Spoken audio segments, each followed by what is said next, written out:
A while back I made a video where I attempted to defend the rear naked choke from a standing position. We did this 6 times, and 4 out of the 6 times I was able to escape. But then this happened. Jourdan flipped the script on me, dragging me to the floor so I couldn't use a conventional means of escape.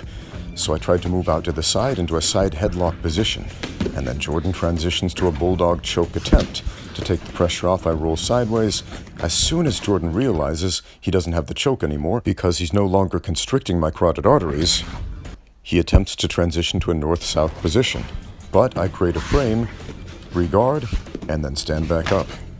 But then the concerned citizens of the internet had this to say: Fake! This is so fake! He just let you go! He let you go! He let you go! He let you go! Which means it's time to have a lesson on the difference between a side headlock, which is essentially giving your opponent your back so they can suplex you and do other horrible things we'll get into in a bit, and an actual Bulldog choke, which is a legitimate submission by strangulation. So what is so wrong with the side headlock, otherwise known as the schoolyard bully headlock? Check this out. I've got Joe in a side headlock. Joe puts his arm around my back and starts to climb on my back because I've basically exposed my back to him. He slips his head through, gets his hooks in, and oh, what's that? He's choking me with a rear naked choke. But coach, isn't the side headlock a dangerous strangulation technique? Won't he choke me unconscious? No. If you can fit your whole hand through that space, that is too much space to strangle you. It's a minor inconvenience at best. The side headlock offers so many submission options to the person whose head you're holding, it's ridiculous. For example, the whole Twister series, you can do the neck crank, you can do the calf crank, you can do the banana split and break the guy's hips, and of course you can always go back to the rear naked choke and strangle him. Let's watch that again. A simple transition from one side to the other. If he's not letting go, punch him in the face. This is for mixed martial arts after all. It looks fancy, but these are simple movements based on high school wrestling pins.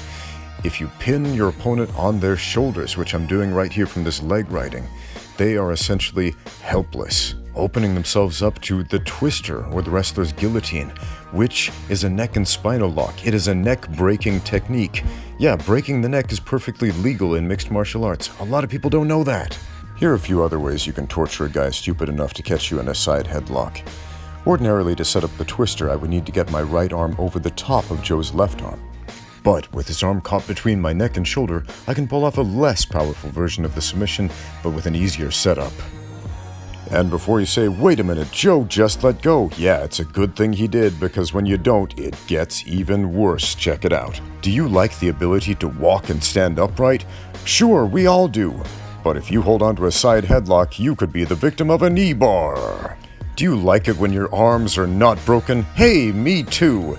But if you hold on to one of those schoolyard bully headlocks, welcome to Snap City, son. You can even do one of these cool little rolls, which is actually a super practical move, before breaking your opponent's arm clean in half. Holding onto somebody's head and squeezing is kind of a dumb idea. Do all of those fancy submissions look hard and complicated?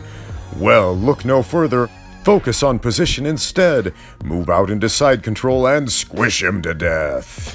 Remember what we learned today, friends. The side headlock is complete and utter garbage, and you should never, ever, ever, ever, ever do it unless you want to be controlled, slammed, thrown, suplexed, strangled, and have your arms and legs broken.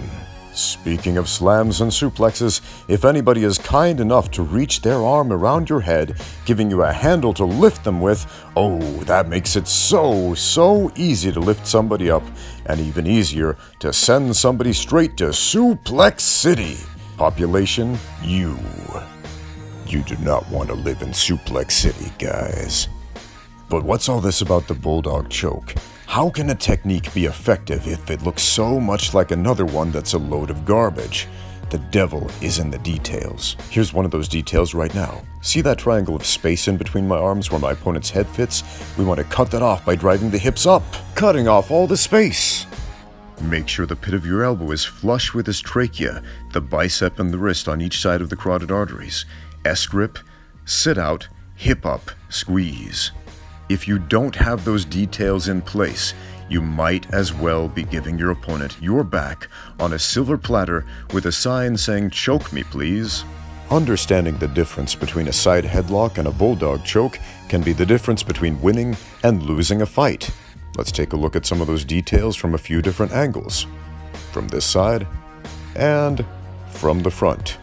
Pit of the elbow in the center of the neck, S-grip, sit out, hip up, and squeeze. Jourdan Chow is a very smart grappler.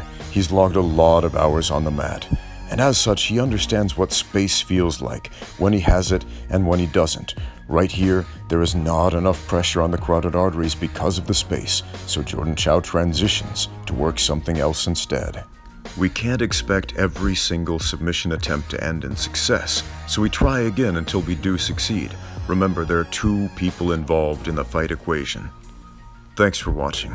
Now get out there and train.